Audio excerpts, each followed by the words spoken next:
Ben ritrovati in Dentro la Storia, il portale di chi ama la storia contemporanea. Come promesso nella nostra puntata speciale della posta di Dentro la Storia di questo mese e come promesso tempo addietro a voi che ci seguite, ecco qui il nostro regalo di Natale 2025. Vi avevamo detto mandateci le vostre idee per un'ucronia. C'è chi tra voi ci ha mandato non delle idee, ma addirittura dei testi lunghissimi, già elaborati su delle ucronie. C'è chi invece ha semplicemente lanciato il sasso sul cosa sarebbe accaduto se, che è la base di tutte le ucronie. Ne abbiamo selezionate due, vi dico, ne sono arrivate 46, quindi due, le migliori due, almeno quelle più stuzzicanti e quelle che mi hanno così stimolato di più tra tutte 46. Non se ne prendano male gli altri 44 che hanno scritto, ma questa volta abbiamo deciso di selezionare queste ucronie. Non vi dirò chi sono gli autori dei messaggi, chi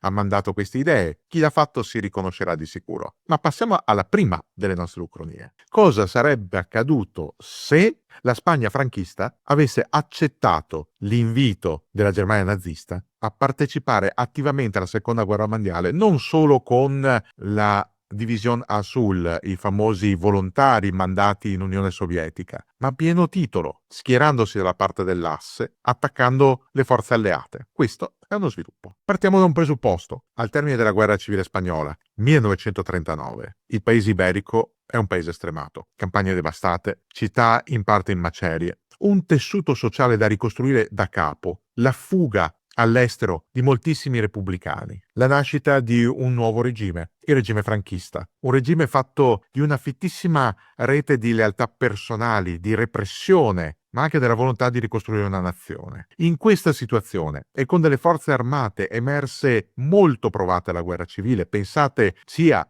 all'aeronautica, ma soprattutto all'Armada spagnola, alla Marina che era stata dimezzata nelle sue forze dalla guerra civile, la perdita delle uniche due corazzate, la perdita di uno dei due incrociatori pesanti e la necessità di chiedere all'Italia fascista del naviglio, in gran parte datato, per rimpolpare le proprie forze, fa capire come la Spagna non fosse pronta. Ma proviamo a pensare. È il luglio del 1940. La Francia è caduta, ha chiesto la pace. La Germania domina il continente. L'Italia è appena scesa in guerra al fianco della Germania. In quel momento Hitler pare avere il pieno controllo della situazione e infatti Mussolini accetta di rinunciare alla sua non belligeranza per entrare in guerra. Pensa che sia una guerra rapida, una guerra facile. Si sbaglia. Franco no, non accetta. Non accetta prima di tutto perché, come dicevamo, la Spagna è un paese devastato da ricostruire. E per far capire a Hitler che non è disposto a accettare, pone delle condizioni difficilissime. Se Mussolini aveva mandato la famosa lista del molibdeno, una lista di cui abbiamo già parlato, Franco chiede il Marocco francese, territorio in Africa, aiuti economici e militari e forniture, delle condizioni irricevibili. Ma cosa sarebbe successo se? Allora partiamo da un qualcosa di alternativo. La Falange, il partito politico di Francisco Franco, preme per una svolta ancora più autoritaria, ancora più a destra. Gli ufficiali più ideologizzati insistono per un'alleanza stretta con l'Asse, unica possibilità di rivincita contro le democrazie occidentali che avevano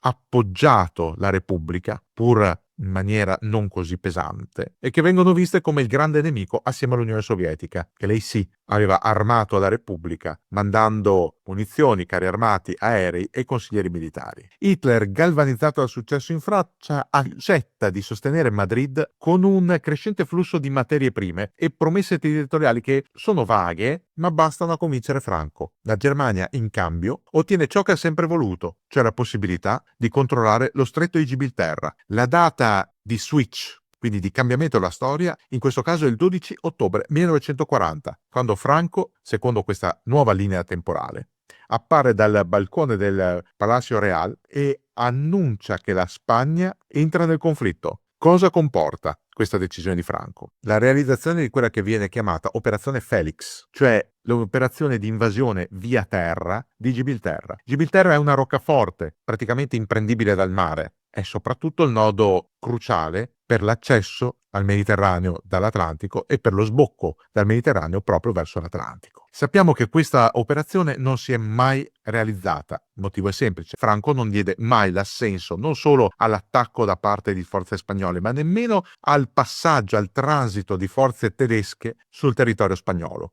Allora, nella nostra linea temporale alternativa, fra il dicembre del 40 e il gennaio del 41, si forma un corpo di spedizione misto ispano-tedesco, 6 divisioni, che attraversa tutta la penisola e va ad attaccare Gibilterra. Le difese terrestri di Gibilterra sono solide, ma non potendo ricevere rifornimenti costanti, perché la Royal Navy è impegnata su troppi fronti, allora, il 2 febbraio del 1941, avviene la caduta di Gibilterra. È la prima volta dal 1704. È una notizia che scuote l'opinione pubblica a Londra, ma anche a Washington, dove si guarda all'evolversi della situazione europea con crescente preoccupazione. D'altronde, con Gibilterra in mano all'asse, l'Inghilterra fatica a rifornire Malta, fatica a rifornire direttamente le proprie truppe in Egitto e deve affrontare il periplo dell'Africa con il Capo di Buona Speranza. Le linee di rifornimento sono tremendamente allungate. Il possesso dello stretto influisce sull'equilibrio in Nord Africa. Non solo, la Spagna, dopo aver preso Gibilterra, schiera anche delle forze in Africa, forze terrestri, inviate in supporto alla Panzerarmee Africa di Rommel. Anche se male equipaggiata, la forza di spedizione spagnola prende esperienza sul campo e può dare un qualcosa di più in termini di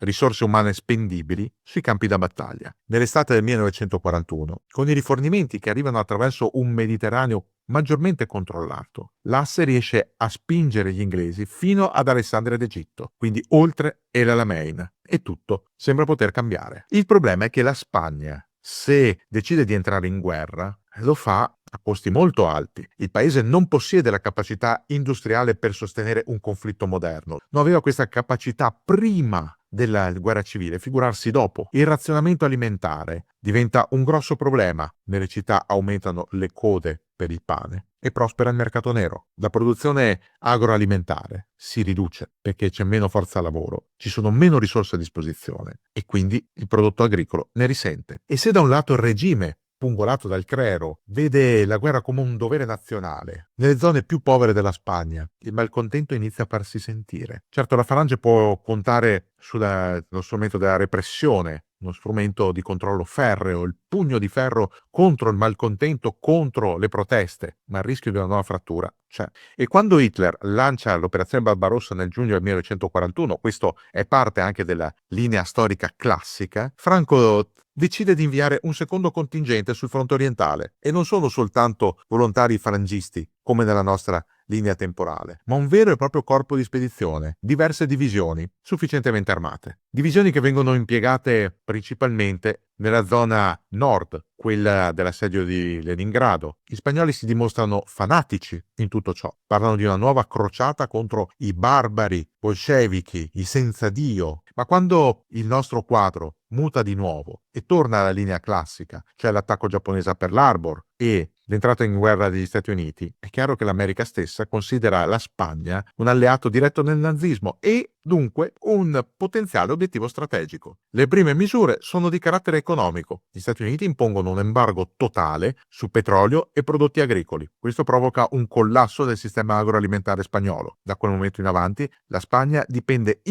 direttamente dalla Germania per tutto ciò che concerne l'alimentazione del popolo, e siamo prossimi al collasso. Nel 1942 Alessandria d'Egitto è ancora lì, in mano inglese. Con gli aiuti americani gli inglesi contrattaccano, le linee italo-tedesche cedono e, come nella nostra linea temporale classica, Rommel è costretto a ritirarsi. Mentre migliaia di spagnoli rimangono intrappolati nelle sabbie della Libia, solo pochi reparti riescono a rimbarcarsi verso Almeria. E con l'operazione Torch, cioè lo sbarco anglo-americano nel Maghreb, gli alleati, oltre a liberare Casablanca e Orano, con la resa delle forze francesi, possono puntare direttamente a Gibilterra. Con l'Africa persa, gli alleati puntano non più all'Italia, ma alla Spagna, che diventa lei il ventre molle dell'asse. La Spagna è isolata, è povera, è debole. Il 9 luglio del 1943, mentre in Sicilia comunque c'è l'operazione Aschi, che nella nostra linea temporale è qualcosa di ridotto, fatto più che altro per distrarre le forze dell'asse nello scacchiere mediterraneo. Una seconda grande forza anfibia sbarca vicino Huelva e Cadice. Gli americani, a differenza degli italiani, non vedono nella Spagna un popolo nemico, volontiano promesse di ricostruzione e democratizzazione. Le guarnigioni spagnole resistono, soprattutto quelle falangiste, ma il morale è sotto i tacchi. La Wehrmacht invia rinforzi attraverso la Francia, ma sono rinforzi che faticano ad arrivare perché la logistica è complicata, i ponti vengono bombardati, le linee ferrovie sabotate dal Maquis, è molto lento l'afflusso di rinforzi. Entro l'autunno del 43 gli alleati controllano l'Andalusia e avanzano sempre di più verso Madrid, che viene evacuata. Il governo di Franco torna a Burgos, dove era già stato durante la guerra civile. L'errore di Franco è quello di voler resistere fino alla fine. Nel febbraio del 44, con gli americani ormai a ridosso a Toledo e i britannici che risalgono la costa, la Spagna è un paese stremato, città bombardate, campagne abbandonate, riserve di carburante ormai esaurite. La popolazione insorge. E dove? Soprattutto nelle Asturie e nei Paesi Baschi, luoghi dove si erano rifugiati molti ex repubblicani, ma soprattutto luoghi contrari storicamente al franchismo. Il 3 marzo del 44, nella nostra linea temporale alternativa, un colpo di mano nella stessa Burgos rovescia Franco. Parte dell'esercito negozia una resa con gli alleati, in cambio della immediata cessazione delle ostilità. Franco viene arrestato e consegnato agli americani. Morirà in prigione a Norimberga durante le indagini per i crimini di guerra. La Spagna del 45 non è più un paese isolato, con una dittatura che dura decenni. È un paese occupato, fisicamente e economicamente distrutto, ma avviato verso una repubblica parlamentare che ricalca i modelli delle democrazie occidentali liberali. L'Italia invece riceve meno attenzione, gli alleati vi impiegano meno risorse, perché il fronte principale del Mediterraneo si è spostato nella penisola iberica. Ciò consente ai tedeschi di mantenere una resistenza più forte e duratura lungo la linea gotica, prolungando la guerra in Italia di diversi mesi rispetto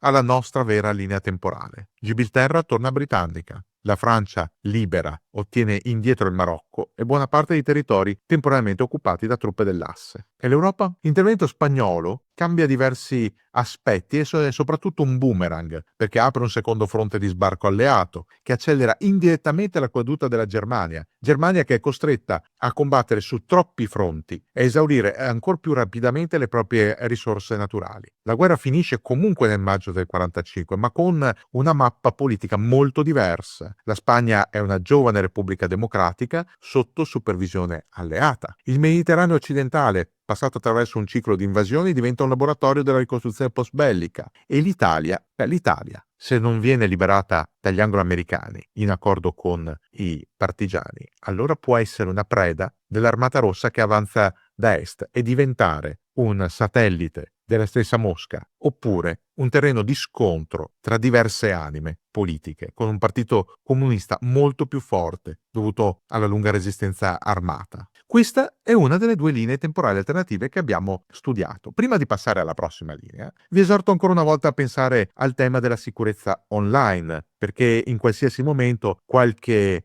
malintenzionato potrebbe voler entrare nei vostri sistemi informatici e chissà cosa trovare o peggio ancora cosa fare. Oppure vi potrebbe essere impedito l'accesso a determinati contenuti per motivi di geolocalizzazione. Per bypassare tutto ciò, la soluzione ideale è NordVPN, la migliore VPN in circolazione, un servizio che noi di Dentro la Storia abbiamo scelto per metterci al riparo da qualunque rischio e che può essere utilizzato anche da voi. Per saperne di più, andate nel link che trovate in descrizione e scoprite i piani biennali di NordVPN con eccezionali sconti e la consueta garanzia di essere sempre protetti. Fatevi un bel regalo di Natale. Passiamo alla nostra seconda ucronia, un'ucronia che ci porta nel sud-est asiatico. Cosa sarebbe successo se, a metà degli anni 70, la caduta di Saigon provoca il crollo del cosiddetto effetto domino, provoca un cambiamento epocale all'interno delle democrazie occidentali che vedono la prima sconfitta degli Stati Uniti nella loro storia. Anche all'interno degli Stati Uniti la sconfitta del Vietnam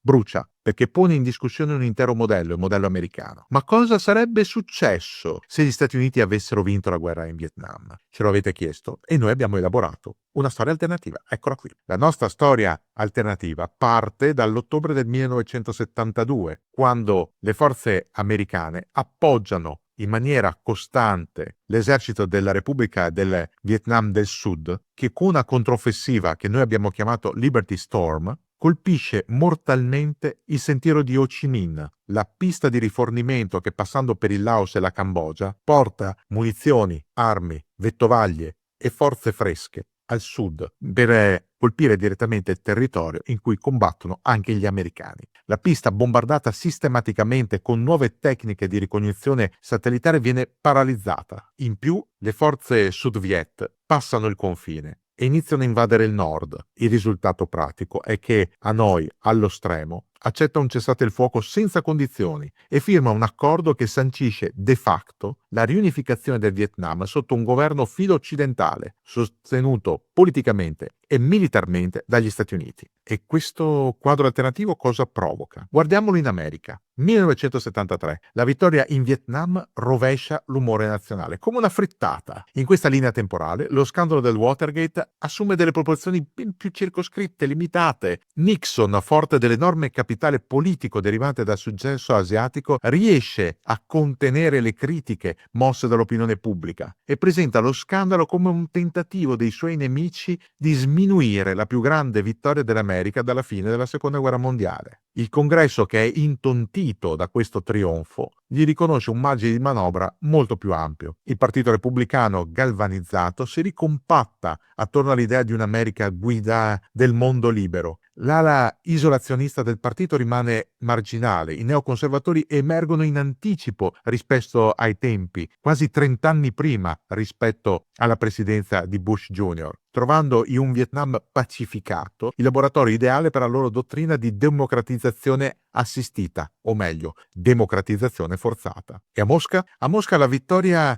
americana in Vietnam crea una crepa profonda in quella immagine di infallibilità strategica che l'Unione Sovietica aveva portato avanti dal 1945. Hanoi era stata uno dei simboli della capacità del mondo orientale di sostenere rivoluzioni antiimperialiste. Si era già visto da altre parti, ma stavolta è fragorosa la caduta. La caduta della capitale comunista che cade in mano al sud vietnamita e americana genera dubbi tra i movimenti marxisti nel mondo. Le proteste studentesche in Occidente, che nella nostra realtà, quella reale, quella che abbiamo vissuto, trovano nuova linfa dalla resilienza vietnamita, qui si spengono dall'oggi al domani. Brezhnev, preoccupato, accelera i programmi di modernizzazione militare, aumentando la pressione su un'economia che è già fragile. La dirigenza sovietica in quel momento comprende che la forza americana rinvigorita potrebbe attirare nuovi alleati nel campo occidentale, nuovi interlocutori almeno, come ad esempio la Cina, che è già diffidente verso Mosca, ha già rotto da tempo nei confronti dell'Unione Sovietica e che intensifica i contatti con Washington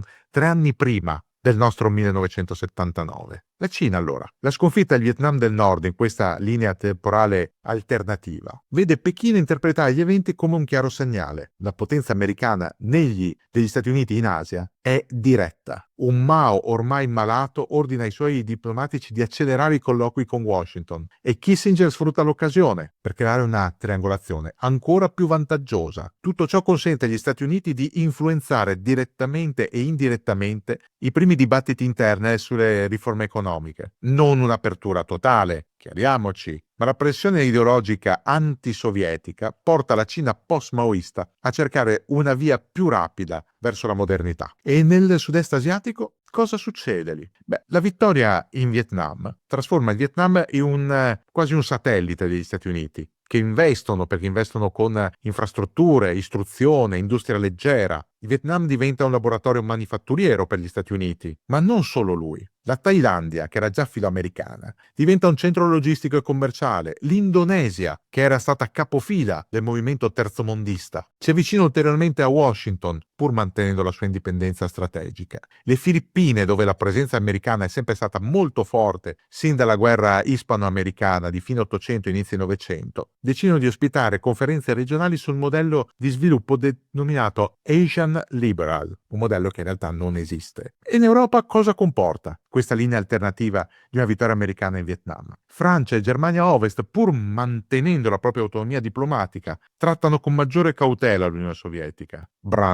Willy Brandt, il cancelliere, porta avanti la sua Ostpolitik, che però ha basi meno ottimistiche. La NATO, rinvigorita, ottiene un aumento generalizzato della spesa militare. La percezione comune in questo quadro è che se gli Stati Uniti hanno potuto sconfiggere un esercito sostenuto da Mosca, l'equilibrio globale è modificabile a favore dell'Occidente. Il Regno Unito sfrutta l'effetto Vietnam per sostenere la propria presenza residua nei territori d'oltremare e riaffermare quella relazione molto particolare con Washington, un legame strettissimo. Ma una eventuale vittoria americana negli Stati Uniti cambierebbe il quadro anche nel Medio Oriente. Nel 1973 si combatte la guerra dello Yom Kippur e sappiamo come è andata. Sappiamo che Israele, dopo il primo sbandamento dovuto alla sorpresa dell'attacco concentrico subito, si riprende e passa all'offensiva. Ebbene, il ruolo statunitense in questo caso diventa ancora più determinante. Gli stati arabi, osservando la capacità di proiezione americana in Asia e il fallimento sovietico nel sostenere efficacemente i vietnamiti, giudicano sempre meno conveniente acquistare armamenti da Mosca e farsi mandare da Mosca i loro consiglieri militari. Anzi, l'Arabia Saudita, che comunque è sempre stata filoamericana,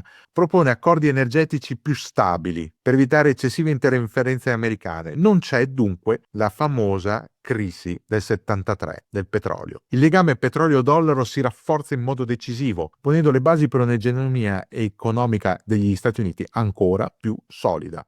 Anche in America Latina si vedono delle ripercussioni. Pensate al Cile di Allende. L'amministrazione Nixon, rinvigorita dalla vittoria in Vietnam, investe più risorse nell'operazione Condor. Il colpo di Stato del 73 avviene, ma con una presenza americana più palese. Non c'è più bisogno di nascondersi dietro la faccia di Pinochet. E l'Unione Sovietica? L'Unione Sovietica entra in crisi in anticipo. Quella crisi che noi abbiamo visto negli anni Ottanta. Il pantano dell'Afghanistan, che infatti viene definito il Vietnam sovietico. Chernobyl. Avviene tutto prima, perché con una superiorità americana definita ormai schiacciante, quando si parla dell'intervento in Afghanistan nel 79, il Politburo viene diviso. Un'avventura nel cuore dell'Asia centrale potrebbe rivelarsi devastante. L'intervento viene rimandato, poi ridimensionato e infine abbandonato. Questo prospetto altera anche la percezione della corsa agli armamenti negli anni Ottanta. Senza un impegno diretto in Afghanistan, l'economia sovietica è comunque in crisi, ma è una crisi più lunga, più spalmata nel tempo, perché non c'è bisogno di una sovrapproduzione. Quando Reagan invece negli Stati Uniti arriva alla presidenza, la sua visione della pace attraverso la forza trova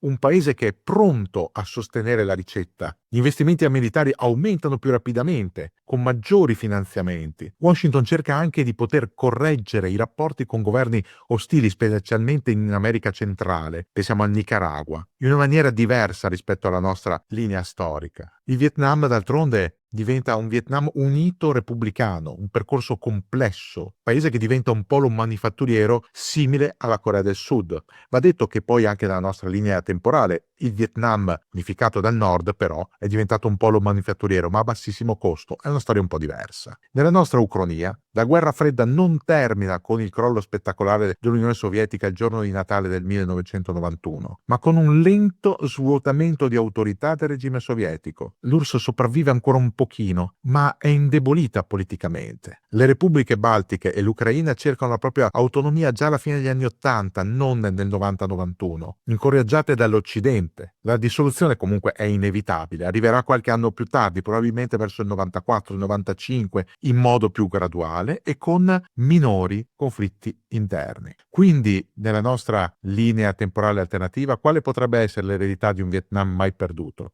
L'egemonia statunitense incontrastata più a lungo, rafforzamento della NATO, una apertura accelerata della Cina, il Medio Oriente che si stabilizza parzialmente è una guerra fredda che dura un po' più a lungo, ma finisce in maniera meno traumatica. Certo, sarebbe bello da un certo punto di vista se fossero andate così le cose, o sarebbero comunque delle evoluzioni interessanti. Non è andata così. Le ucronie servono appunto per questo. Io vi saluto, vi ringrazio ancora una volta dell'attenzione e vi rimando ai nostri prossimi contenuti. Se volete proporre altre ucronie o se volete riproporre le vostre ucronie, pensando che sì, questo esercizio è stato interessante, ma manca ancora qualcosa, vorreste tanto che io parlassi di altri argomenti, scrivetemi e chi lo sa, magari per il prossimo Natale vi faremo degli altri regali.